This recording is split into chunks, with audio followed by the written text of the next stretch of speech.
Entendes o que estás lendo? O podcast que te leva através das páginas da Bíblia. Livro por livro. Capítulo por capítulo.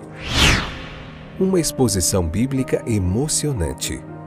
Aperte os cintos e embarque comigo nesta viagem.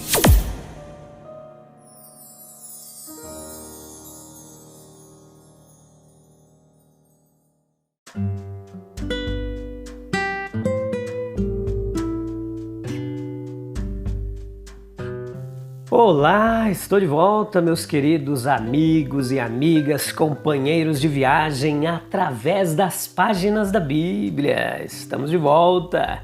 Veremos hoje Lucas capítulo 20, a parte 2, episódio de número 337. Essa é a quarta temporada. Estamos caminhando para o finalzinho dela. Tudo bem com vocês? Espero que sim. Esse é mais um dia que Deus criou para nós. Me lembrei agora da frase do psicólogo Augusto Cury, né?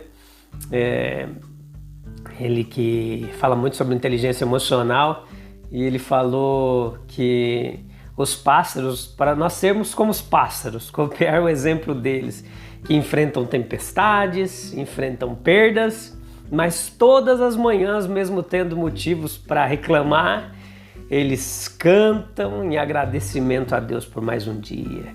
Eu achei fantástica essa frase dele. Tem a ver até com uma poesia que eu já escrevi, bem parecida. Então vamos lá? Vamos lá continuar espalhando essa mensagem do Reino de Deus pelo Brasil, pelo mundo. Você que está aí, que sempre vem nos escutar, compartilhe, espalhe, faça parte desse trabalho.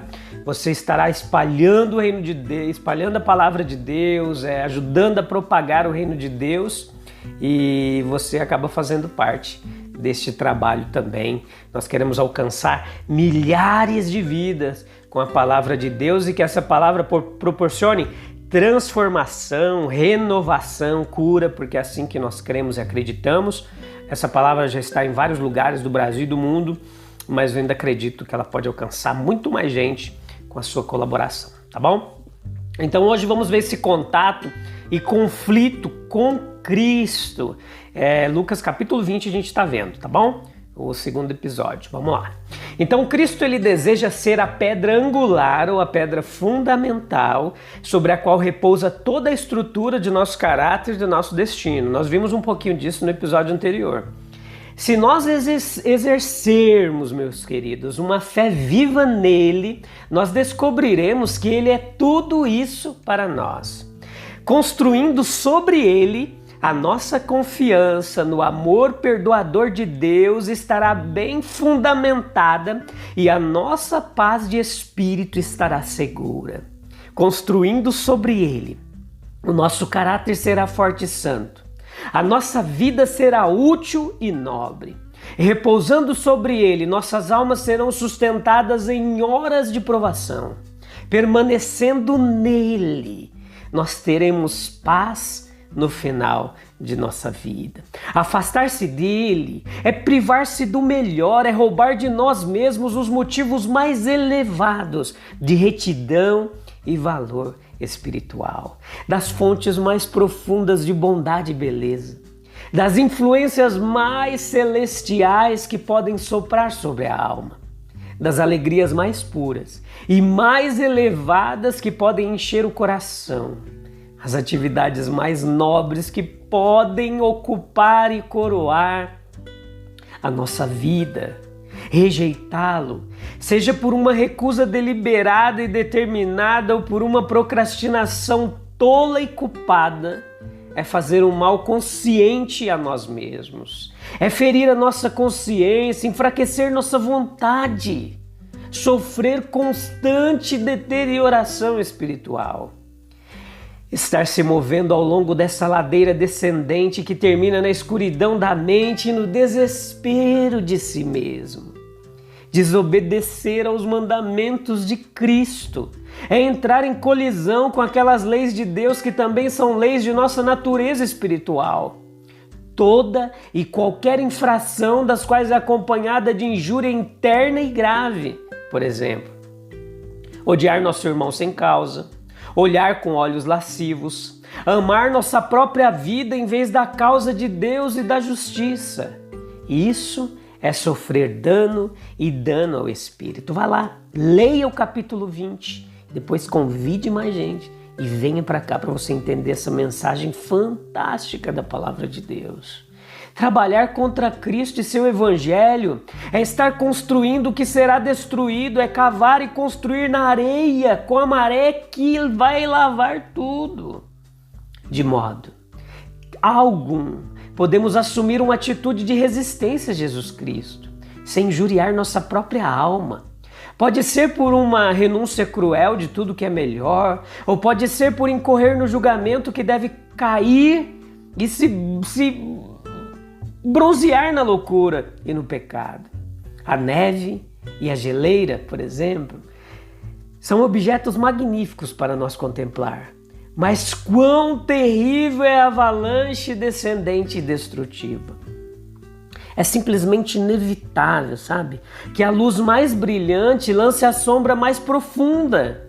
Que o privilégio mais completo e a oportunidade mais abundante devem, no caso do culpado, terminar em condenação mais profunda e penalidade mais severa.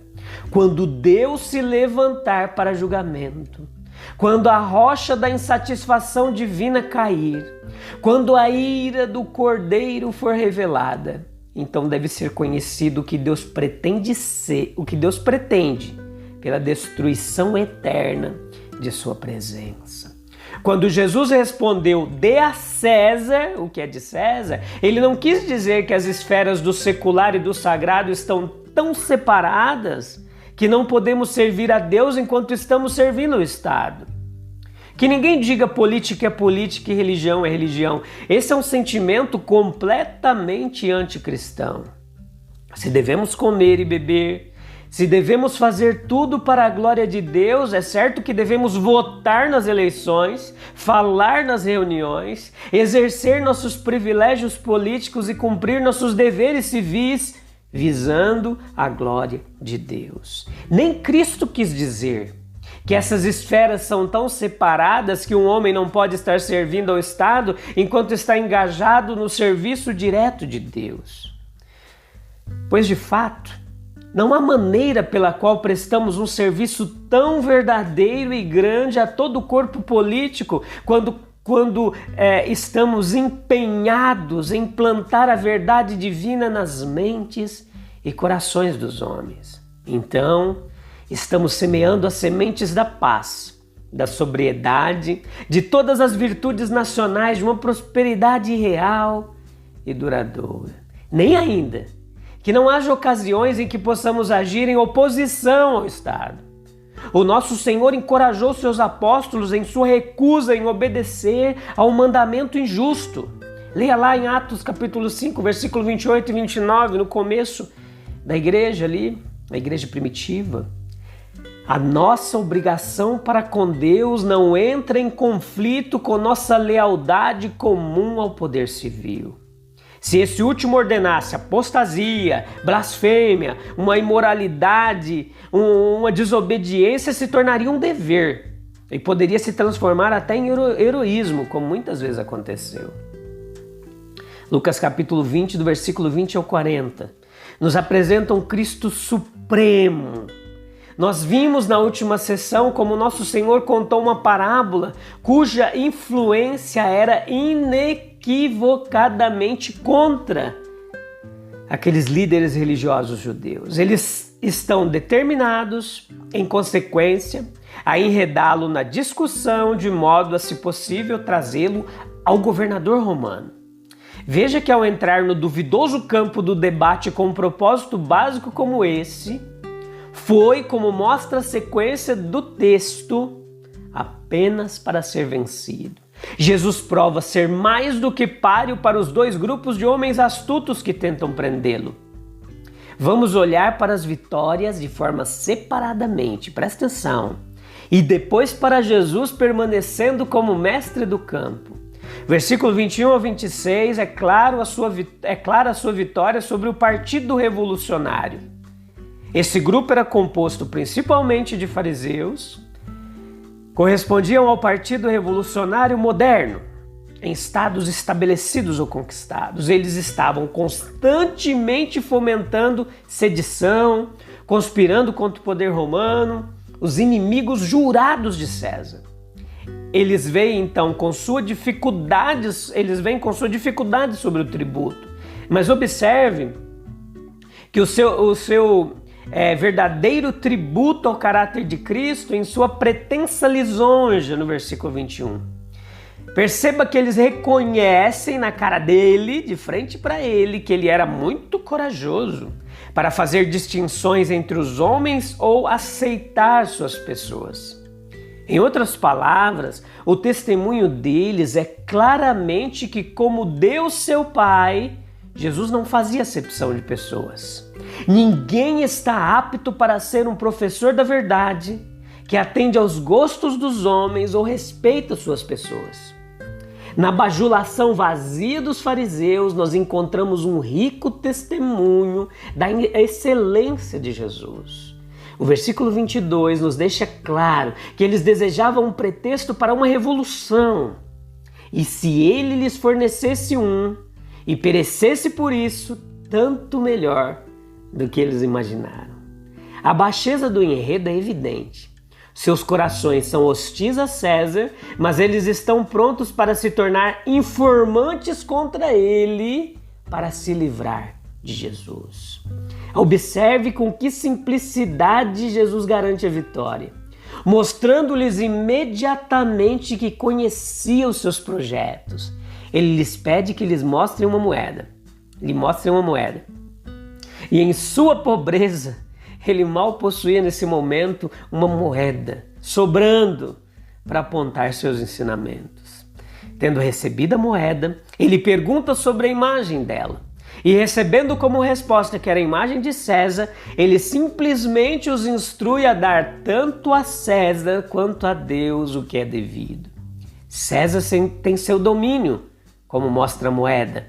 Ele regula as relações externas dos homens, sua troca, sua cidadania, e por suas leis ele os faz manter a paz. Mas além dessa esfera civil, há outra esfera, onde somente Deus é rei.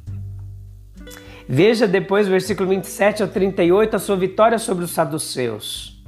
Especialmente esse grupo, eles pensam que é impossível resolver as complicadas relações em que homens e mulheres entrarão aqui e no futuro. Assim, eles relatam um caso em que, por orientação da lei mosaica, uma mulher pobre tornou-se sucessivamente a esposa de 7 irmãos. Na outra vida, eles perguntam de quem ela será esposa. A resposta de Cristo é novamente triunfante por causa da sua simplicidade. Na vida imortal, a qual a ressurreição conduz, não haverá casamento. Não haverá. Todos serão como os anjos, nenhuma distinção de sexo ocorrerá. A família de Deus deve abraçar todas as outras. A sua paternidade absorverá todas as afeições descendentes que na terra ilustram fracamente seu amor superior. E nossa filiação a Ele abraçará toda a afeição ascendente que seu amor descendente exige.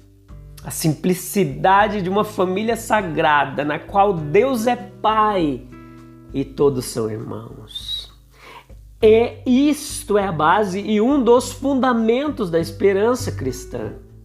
E sobre que fundamento nós construímos a nossa esperança para o futuro? Não agora, em qualquer deduções filosóficas. Estes podem ter uma certa medida de força para algumas mentes, mas não são firmes o suficiente para carregar um peso como a esperança da imortalidade. Nós construímos na palavra que não pode ser quebrada, na promessa de Jesus Cristo. O nosso futuro depende da vontade de nosso divino Criador, do propósito de nosso Deus. E somente aquele que veio de Deus pode nos dizer qual é esse propósito. O nosso Senhor nos diz de seu próprio conhecimento que há um futuro para os filhos dos homens. E ele indica algumas características desse futuro. A nossa vida será de perfeita pureza, será uma vida sem fim e, portanto, sem decadência. Nós já não poderemos morrer mais. Versículo 36. O versículo 36 ainda fala que será uma vida de maior honra e elevação. Eles são iguais aos anjos, são filhos de Deus, sendo filhos da ressurreição. Ser o Deus de Abraão, argumentou ele, significava ser o Deus de uma alma vivente. Aquele cujo Deus era o Deus vivo, era um homem vivo no sentido mais amplo. Para Deus ser nosso Deus inclui tudo o que nós precisamos. O Deus vivo é o Deus dos homens vivos. O Deus amoroso de homens amorosos. O bendito Deus dos homens felizes. O Deus santo dos homens santos. Todo o bem maior que ansiamos em nossas horas mais nobres é garantido a nós, em que o Deus eterno, o justo, o fiel e o amoroso, é o nosso Deus. A condição que está implícita aqui, meus queridos ouvintes, é a de uma conexão pessoal viva com o próprio Deus. Aqueles que podem realmente reivindicá-lo como seu Deus, podem esperar com confiança um lar eterno em sua presença e em seu serviço. Para nós, a quem ele se revelou em seu Filho, isso significa uma união viva com Jesus Cristo, nosso Salvador. Conhecê-lo, viver para Ele, permanecer nele, isto é vida eterna. Fantástica é a palavra de Deus. Muito obrigado pela sua audiência, pela sua paciência. A gente se encontra no próximo episódio para continuar aprendendo mais da palavra de Deus. Preciosa palavra de Deus, querida palavra de Deus. Meu desejo é que você também se apaixone, que você ame a palavra de Deus, se encha dela, viva, pratique e espalhe para os outros. Não guarde só para você. Quando a gente encontra um tesouro, que pode ser que a gente esconda, mas esse tesouro aqui não. Você tem que distribuir. Quanto mais você distribui, esse tesouro mais aumenta, tá bom? Deus abençoe. Até breve. Tchau, tchau.